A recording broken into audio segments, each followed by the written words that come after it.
এভাবে পালং পনির বানালে যেমন রান্নার রং সুন্দর হবে তেমন খেতেও কিন্তু দারুণ টেস্ট লাগবে। তো পালং পনির বানানোর জন্য আমি কিছুটা ফ্রেশ পালং শাক নিয়েছি, আর কড়াইয়ে গরম জলের মধ্যে সামান্য একটু 1/2 চামচেরও কম দিয়ে দিলাম বেকিং সোডা, পরিমাণ মতো লবণ দিলাম, আর 8-10টা মতো কাজু দিয়ে দিলাম। একটু বেকিং সোডা দিলে তাহলে কিন্তু পালং পনিরের কালারটা খুব সুন্দর হবে। তো জলের সাথে ভালো করে মিশিয়ে নেওয়ার পর পালং শাকগুলো দিয়ে দিলাম। আর পালং শাক দিয়ে কিন্তু একদমই ফোটাবো না, যেহেতু পালং শাক একেবারেই নরম। তো জলের সাথে একটু মিশিয়ে নিতেই শাকটা কিন্তু মজে একদমই কমে যাবে, একদম ফোটানোর দরকার নেই। দেখবেন এইভাবে একটু খুন্তি দিয়ে চেপে চেপে নিতেই শাকটা একটু খানিকের মধ্যেই একদম মজে যাবে, তখনই কিন্তু জল থেকে তুলে নিতে হবে। আর শাক জল থেকে তুলেই সাথে সাথে কিন্তু ফ্রিজের ঠান্ডা জলে রাখতে হবে, তবেই এই পালং পনিরের রংটা দারুণ হবে, মানে একেবারেই সবুজ হবে। ফ্রিজের ঠান্ডা জলের মধ্যে গরম জল থেকে কিন্তু শাকগুলোকে তুলে সাথে সাথেই এইভাবে রেখে দিচ্ছি। তারপর শাকটা ঠান্ডা হয়ে গেলে শাক, কাজু সমস্ত কিছু কিন্তু মিক্সির জারেতে নিয়ে নিচ্ছি।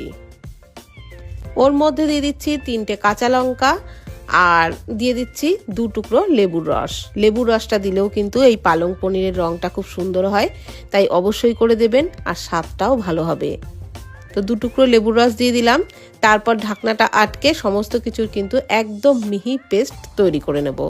তো আরেকটি মশলা এখানে বানিয়ে নিচ্ছি একটা মিক্সির জারেতে। 1 ইঞ্চ আদা, 5-6 কোয়া রসুন, একটা মিডিয়াম সাইজের পেঁয়াজ কুচি, একটা মিডিয়াম সাইজের টমেটো কুচিরও একদম মিহি পেস্ট তৈরি করে নিলাম।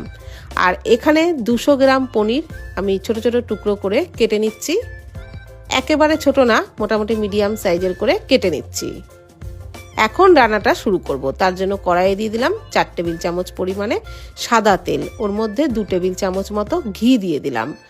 এবার তেল আর ঘি ভালোভাবে গরম হয়ে গেলে 1/2 চামচ গোটা জিরে আর 2-3 পিঞ্চ মতো হিং দিয়ে দিলাম। এগুলোকে লো ফ্লেমে নাড়াচাড়া করে একটু ভেজে নিলাম। তারপর যে মশলার পেস্টটা তৈরি করে রেখেছিলাম, আদা, রসুন, পেঁয়াজ আর টমেটো, ওই মশলার পেস্টটাই কিন্তু প্রথমে দিয়ে দিলাম। খুব ভালো করে মশলাটাকে কষিয়ে নিচ্ছি, একদম যেন আদা রসুনের কোনো কাঁচা গন্ধ না থাকে, তো সেরকম ভাবেই কিন্তু কষিয়ে নিতে হবে। পরিমাণ মতো লবণ দিয়ে দিলাম, 1/2 চামচ করে জিরে গুঁড়ো, ধনে গুঁড়ো, হলুদ গুঁড়ো, আর মশলার পাত্রটা ধুয়ে অল্প জল দিয়ে দিলাম। এইবার কিন্তু মশলাটাকে ভালো করে কষিয়ে নেব। যতক্ষণ মশলার থেকে তেল ছেড়ে না দেয় ততক্ষণ পর্যন্ত ভালোভাবে কষিয়ে নিতে হবে। তো এই সময়তে আমি দিয়ে দিলাম 1/2 চামচ চিনি। একটু টেস্টের ব্যালেন্সের জন্য এইটুকু চিনি কিন্তু দিতেই হবে, তাহলে স্বাদটাও ভালো হবে। তো খুব ভালো করে কষিয়ে নিয়েছি, একদম মশলার থেকে তেল ছেড়ে দিয়েছে।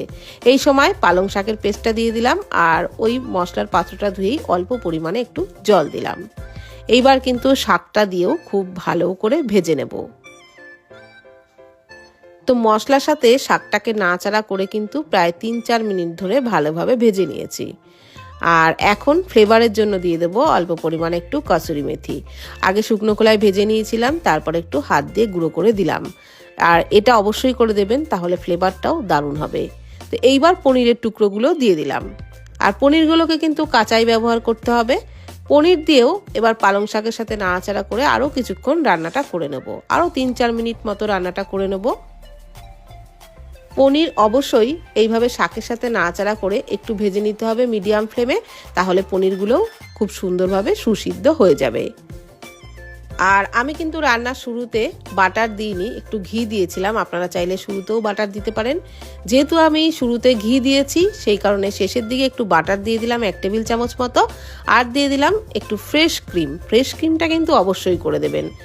আর চাইলে আপনারা ঘি দিয়েও তৈরি করতে পারেন, কিংবা বাটার দিয়েও। ঘি দিয়েও কিন্তু দারুণ টেস্ট আসে। আর আমি কিন্তু এখানে ঘি বাটার দুটো দিয়েই এই পালং পনিরটা বানিয়েছি, তাতে করে টেস্টটা আরও বেশি ভালো হয়েছিল। তো এখন পালং পনির একেবারেই রেডি। ফ্রেশ ক্রিম দিয়ে আর ফোটানোর দরকার নেই। নামিয়ে গরম গরম রুটি পরোটার সাথে পরিবেশন করে দেখুন, খেতে দারুণ লাগবে। আর ভিডিওটি ভালো লাগলে প্লিজ কমেন্ট করবেন। ভালো থাকবেন, সুস্থ থাকবেন। ধন্যবাদ।